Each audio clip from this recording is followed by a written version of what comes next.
Good morning विद्यार्थ्यांनो. पहा, आपण आतापर्यंत अर्थशास्त्राच्या ज्या दोन शाखा आहेत त्याचा अभ्यास करत आहोत आणि त्यामध्ये सूक्ष्म अर्थशास्त्र आणि स्थूल अर्थशास्त्र ह्या ज्या दोन शाखा आहेत तर या आपण बघितल्या होत्या. आणि त्यानंतर मग आपण सूक्ष्म अर्थशास्त्राची जी व्याख्या आहे ही सूक्ष्म अर्थशास्त्राची व्याख्या देखील बघितलेली होती. सूक्ष्म अर्थशास्त्राच्या ज्या व्याख्यांमध्ये आपण मॉरिस डॉब जे आहे या मॉरिस डॉबनी मांडलेली व्याख्या बघितली आणि ए पी लर्नर जे आहेत तर या ए पी लर्नर यांनी मांडलेली व्याख्या जी आहे तर ही व्याख्या देखील आपण बघितलेली होती. आता आपल्याला काल मी तुम्हाला त्यावेळी शिकवताना एक चार्ट काढून दिलेला होता आणि त्यामध्ये आपण सूक्ष्म अर्थशास्त्राची जी व्याप्ती आहे या सूक्ष्म अर्थशास्त्राच्या व्याप्तीचा तो चार्ट मी तुम्हाला त्यावेळी काढून दिलेला होता. आपल्याला आज आता सूक्ष्म अर्थशास्त्राची व्याप्ती किंवा त्याला सूक्ष्म अर्थशास्त्राचा अभ्यास विषय असं आपण म्हणतो तर त्याचा अभ्यास करावयाचा आहे. त्याबाबत आज आता आपल्याला पाहावयाचं आहे. मग सूक्ष्म अर्थशास्त्राची व्याप्ती किंवा सूक्ष्म अर्थशास्त्राचा अभ्यास विषय जो आहे याचा चार्ट पाहत असताना तुमच्या असं लक्षात आलं असेल की साधारणतः प्रमुखपणे 3 भागांमध्ये त्याची व्याप्ती आहे आणि ती जी 3 भागांमधली जी व्याप्ती आहे तर त्याचा विचार करत असताना वस्तूच्या किंमत निश्चितीचे सिद्धांत जे आहे ते आपण बघितलेले होते.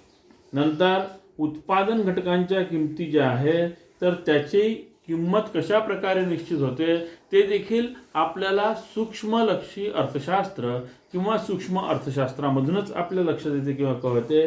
आणि तिसरं जे आहे की आर्थिक कल्याणाचे सिद्धांत.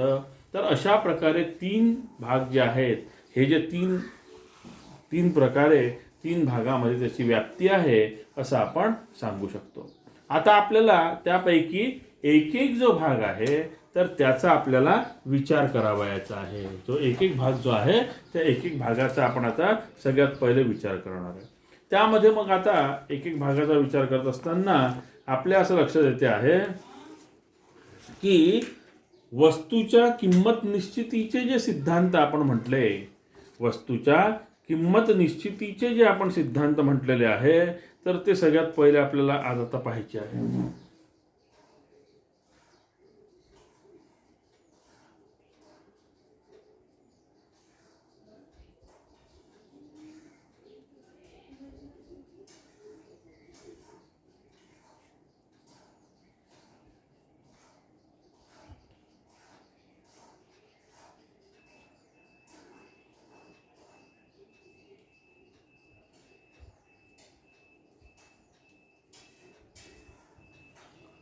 वस्तूच्या किंमत निश्चितीचे सिद्धांत ज्यावेळी आपण पाहतो त्यावेळी वैयक्तिक वस्तूंच्या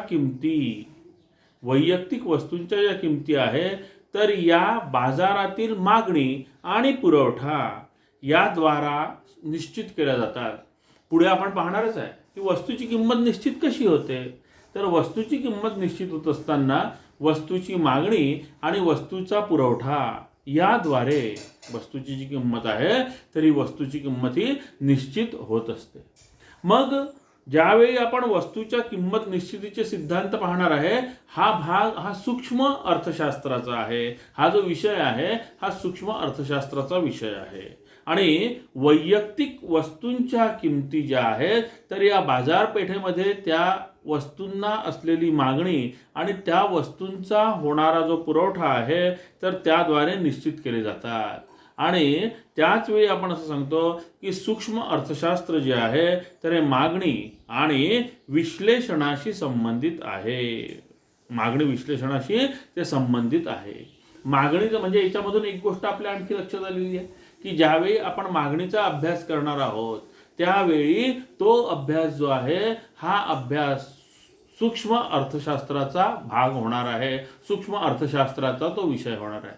मी तुम्हाला मागच्या पिरियडला सांगितलं होतं की मागणीचे सिद्धांत, घट्ट सीमांत उपयोगीचा सिद्धांत, पुरवठ्याचा सिद्धांत, हे जे विषय आहेत तर हे सर्व विषय हे सूक्ष्म अर्थशास्त्राचे विषय आहेत.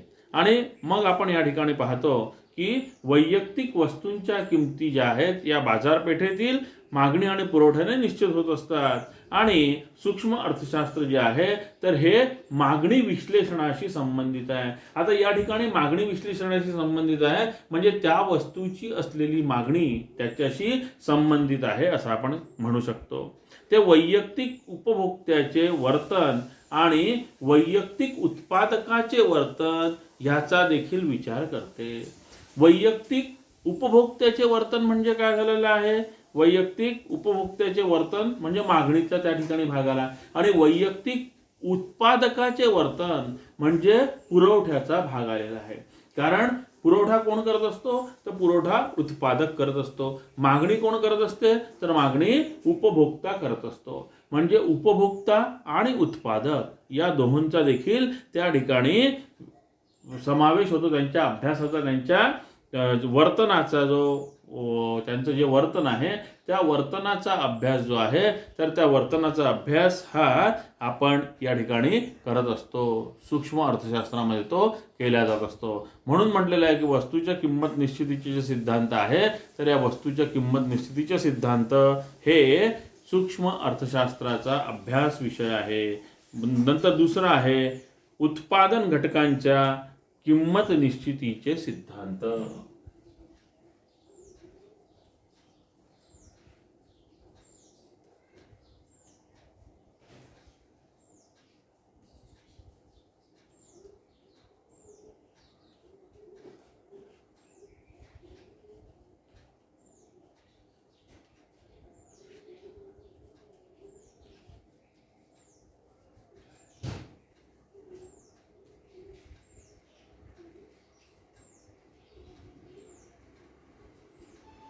आता आपण मागणी आणि पुरवठ्याचा विचार केला.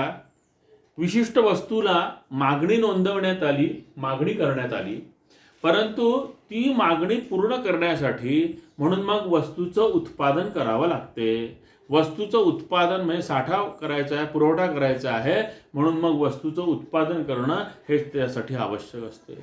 मग वस्तूचं उत्पादन करत असताना जे प्रमुख 4 घटक लागतात त्याला उत्पादनाचे घटक असं आपण म्हणतो. ते आहे भूमी, श्रम, भांडवल आणि संयोजक. हे जे भूमी, श्रम, भांडवल आणि संयोजक हे जे 4 घटक आहेत तर सूक्ष्म अर्थशास्त्रामध्ये यांचा देखील विचार केला जातो. आणि यांनी उत्पादनाच्या प्रक्रियेमध्ये सहभाग घेतल्यामुळे हे उत्पादनाचे जे घटक आहेत हे उत्पादनाचे घटक हे उत्पादन प्रक्रियेमध्ये सहभागी झाल्यामुळे त्यांना त्याचा जो मोबदला आहे तर तो त्याचा मोबदला आपण देत असतो. आणि त्याचा मोबदला मग कशा पद्धतीने दिला जातो? अर्थात उत्पादन घटकांच्या किंमत निश्चितीचे जे सिद्धांत आहे तर हे उत्पादन घटकांच्या किंमत निश्चितीचे सिद्धांत हे आपल्याला सूक्ष्म अर्थशास्त्रामध्ये अभ्यासावयाचे असतात. आपण ते सूक्ष्म अर्थशास्त्रामध्ये अभ्यासत असतो. मग सूक्ष्म म्हणजे दुसऱ्या शब्दामध्ये आपण असं सांगतो की सूक्ष्म अर्थशास्त्रामध्ये भूमी, श्रम, भांडवल आणि संयोजक हे घटक उत्पादन प्रक्रियेमध्ये सहभागी होतात. आणि सूक्ष्म अर्थशास्त्र मग त्यांना त्यांचे मोबदले देते.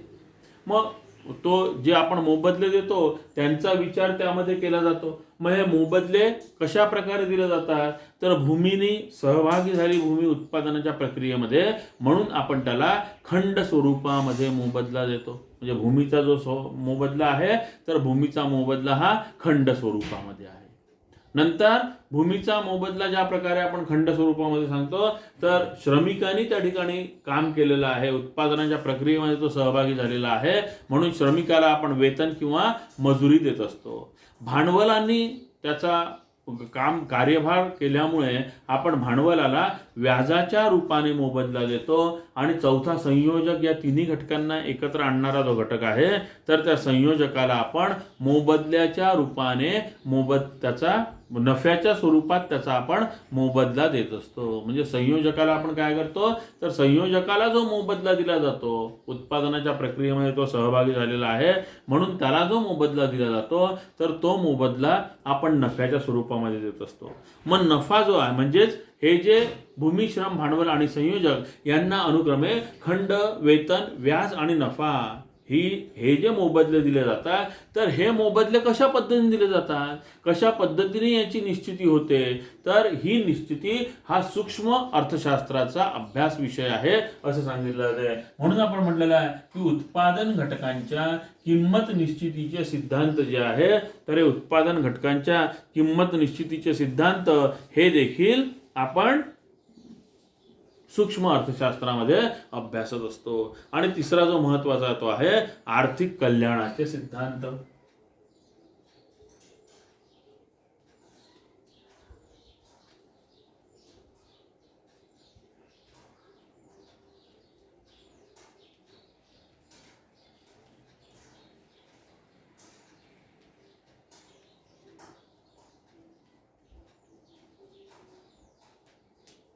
आर्थिक कल्याणाचे सिद्धांत.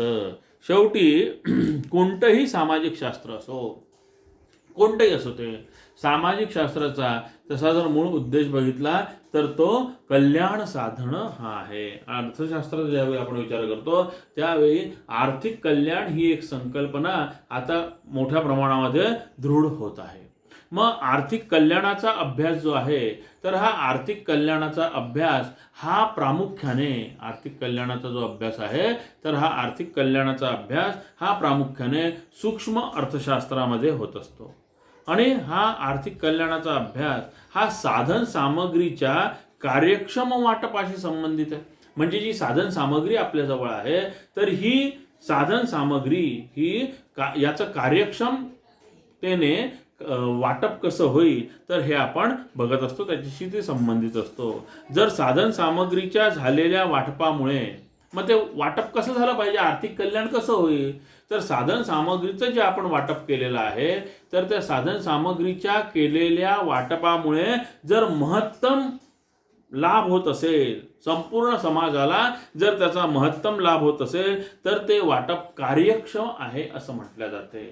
म्हणजे मी आत्ता जो तुम्हाला म्हटलं होतं की साधन सामग्रीच्या कार्यक्षम वाटपाशी हा आर्थिक कल्याणाचा अभ्यास संबंधित आहे, हे मी तुम्हाला आधी म्हटलं. तर ते मग वाटप कार्यक्षम जे आहे, कार्यक्षम वाटप हे कशा पद्धतीने होते, तर साधन सामग्रीचं वाटप अशा पद्धतीने केलं गेलं पाहिजे की ज्याचा लाभ हा संपूर्ण समाजाला महत्तम होईल, संपूर्ण समाजाला तो महत्तम लाभ होईल. असं ज्यावेळी आपल्या लक्षात येते त्यावेळी साधन सामग्रीचं झालेलं वाटप हे कार्यक्षम आहे असं म्हटलं जात असते. आणि साधनांच्या कार्यक्षम वाटपामुळे समाजाचे जास्तीत जास्त आर्थिक कल्याण साधते. आता म्हणजे काय होईल की आपण आपल्या जवळची जी साधनं आहेत, या साधनांचं वाटप अशा पद्धतीने जर केलं समाजामध्ये, ते वाटप आपण अशा पद्धतीने जर करू की जेणेकरून त्याचा जो लाभ आहे, तर त्याचा लाभ संपूर्ण समाजाला आणि मोठ्या स्वरूपामध्ये होईल. मग ते तशा पद्धतीने जर आपण वाटप केलं तर काय होईल की प्रत्येकाचं कल्याण होईल, समाजातील प्रत्येक घटकाचं कल्याण होईल. साधनांच्या कार्यक्षम वाटपामुळे समाजाचं अधिकाधिक जास्तीत जास्त जे आहे ते आर्थिक कल्याणाचं उद्दिष्ट साध्य होते. आणि तुम्हाला मी आधीच सांगितलं की हल्लीच्या काळामध्ये प्रत्येक कोणताही देश असो, प्रत्येक देशातील सरकारचं उद्दिष्ट असं असते की आर्थिक कल्याण हे साधल्या गेलं पाहिजे. अधिकाधिक आर्थिक कल्याण जे आहे, तर हे अधिकाधिक आर्थिक कल्याण हे साधल्या गेलं पाहिजे. आणि त्याचा जो लाभ आहे, तर त्याचा लाभ हा संपूर्ण समाजापर्यंत गेला पाहिजे. मग असं जर केलं आपण, कार्यक्षमतेने जर वाटप केलं, तर आर्थिक कल्याणाचं जे गव्हर्नमेंटचं जे उद्दिष्ट असते, तर हे उद्दिष्ट साध्य केल्या जाते. आणि मग दुसऱ्या शब्दामध्ये आपण असं म्हणतो की आर्थिक कार्यक्षमतांचा अभ्यास हा यात केला जातो. म्हणजेच काय झालं, आर्थिक कल्याणाचे सिद्धांत म्हणजेच काय, आर्थिक कार्यक्षमता. आता मी तुम्हाला सांगितलं की वाटप कार्यक्षम वाटप कसं होते, तर याचाच अर्थ असा आहे की आर्थिक कार्यक्षमता जी आहे, तर ही आर्थिक कार्यक्षमता ह्याचं जे वाटप आहे, याचा जो अभ्यास आहे, तर हा अभ्यास, हा जो अभ्यास आहे, तर हा अभ्यास आपण करत असतो, अभ्यास केला जात असतो आपल्या सूक्ष्म अर्थशास्त्रामध्ये. आणि आर्थिक कार्यक्षमतेचा मग विचार कशा पद्धतीने होतो, तर आर्थिक कार्यक्षमतेचा विचार जो आहे, तर हा 3 प्रकारांनी आपण करत असतो. आर्थिक कार्यक्षमतेचा विचार हा 3 प्रकारांनी करत असतो. कोणकोणते 3 आहे, तर उत्पादन क्षेत्रातील कार्यक्षमता, उत्पादनाचं जे क्षेत्र आहे, या उत्पादन क्षेत्रातील कार्यक्षमता.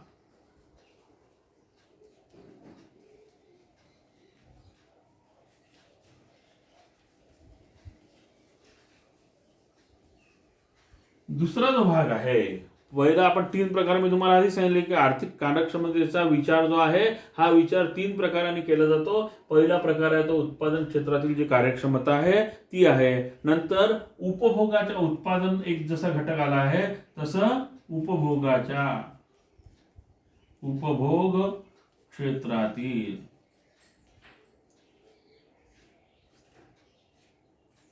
उपभोगाचं जे क्षेत्र आहे तर या उपभोग क्षेत्रातील कार्यक्षमता. आणि तिसरा जो घटक आहे किंवा तिसरा जो विचार केला जातो तर तो आहे एकूण आर्थिक कार्यक्षमता. म्हणजे यामध्ये मग उत्पादनही आलं, उपभोग आले आणि इतर घटकही आले, तर एकूण आर्थिक कार्यक्षमता.